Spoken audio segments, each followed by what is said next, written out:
Dan ini ada satu lagi cerita di Sulawesi yang gue tahu. Jadi ada sosok makhluk halus yang emang hidup bersama orang-orang dan masyarakat Sulawesi. Dan orang-orang sana tuh nyebutnya kandoleng. Oke. Kandoleng ya? Ya betul. Wujudnya kayak gimana, gue sambil mulai cerita aja kali ya. Nanti kalian bakal tahu sendiri tuh kayak gimana. Jadi Moebi, Chef, ada kakak adik, namanya Andi sama Hasan. Mereka tinggal di salah satu kampung di Sulawesi, dan kejadiannya ini tuh di sekitar tahun 2000-an awal. Jadi Andi sama Hasan ini tuh tinggal bareng sama keluarga besarnya di dalam satu rumah. Andi ini umurnya 37 tahun, udah nikah dan punya anak satu. Sedangkan Hasan umurnya 35 tahun tapi belum nikah-nikah dan belum pernah pacaran seumur hidupnya. Oke. Karena sorry banget ya, dia tuh punya keterbatasan fisik. Matanya tuh buta sebelah, jadi mungkin gak banyak lah orang yang tertarik sama dia. Oke. Nah suatu hari, rumah mereka tuh lagi sering banget ada bau busuk menyengat. Dan itu selalu terjadi ketika si Hasan tuh pulang ke rumah. Hasan tuh selalu datang malam, sementara Hasan tuh pekerjaannya petani, bantuin keluarganya, dan itu seharusnya gak sampai malam kan, karena sore udah pasti selesai. Sampai ada satu momen, tetangganya tuh nyamperin Andi, terus bilang, "Kamu coba cek adik kamu, aku udah beberapa kali ngelihat adik kamu tuh ngomong sendiri di pohon besar sebelah makam."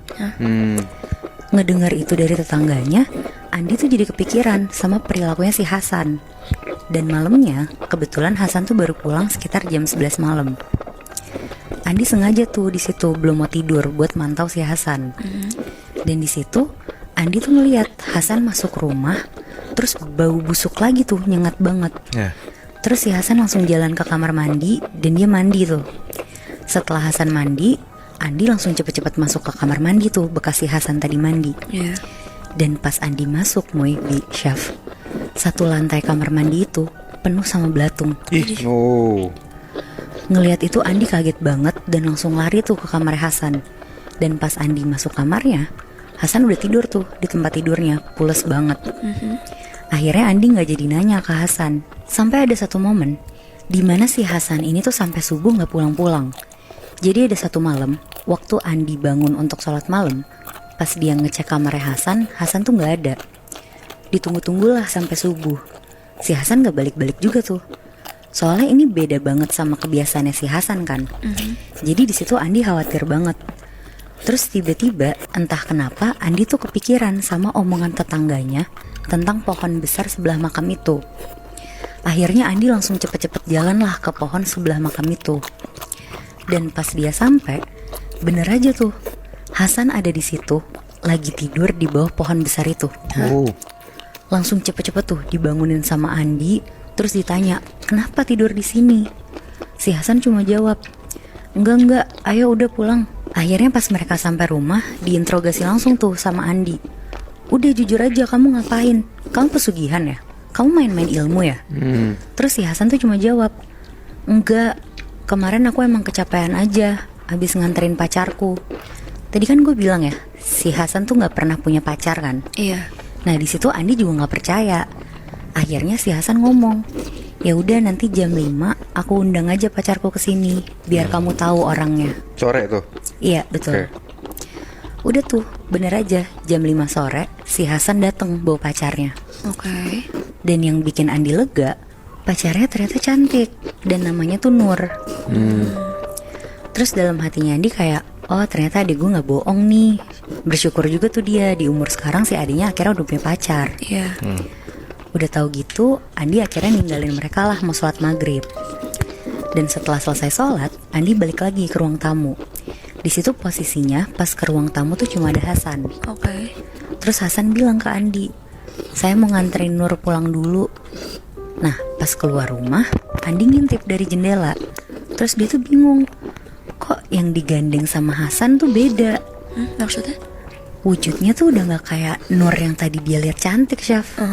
Tapi di situ posisinya dari belakang kayak sosok cewek pakai pakaian putih lusuh, terus punggungnya tuh berlubang. Iya anjir. Dan gak lama dari situ si cewek ini tuh nengok ke arah Andi yang ada di dalam rumah sambil senyum-senyum gitu. Tapi mukanya tuh hancur dan berdarah-darah. Iya anjir. Gila. Di situ Andi tahu tuh kalau ternyata si Nur bukan manusia kan. Si Andi tuh langsung istighfar segala macem. Dan posisinya pas bersamaan kayak gitu, Andi ngerasa di badannya dia tuh kayak ada yang menggeliat-geliat gitu. Terus pas Andi buka bajunya, satu badannya tuh penuh belatung. Aduh. Dan Andi langsung cepet-cepet bersihin badannya dia nyingkirin belatung di badan dia. Terus dia mau langsung nyamperin si adiknya nih, si Hasan. Tapi si Hasan tuh udah gak ada, udah gak kelihatan.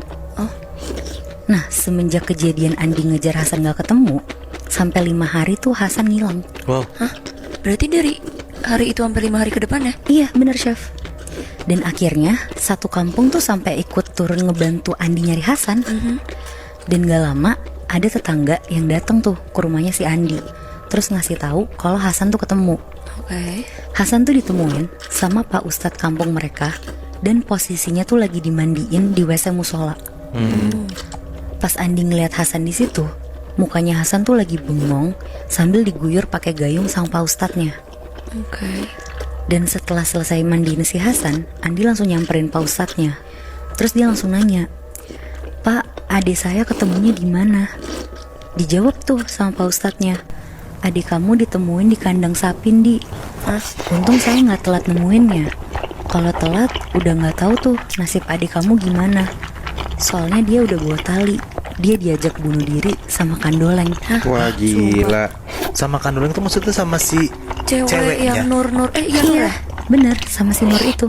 Aduh kasihan banget. Hasan hidup 35 tahun ya. Iya, Nggak pernah punya pacar kan? bener. Sekalinya punya pacar bukan manusia tapi kandoleng.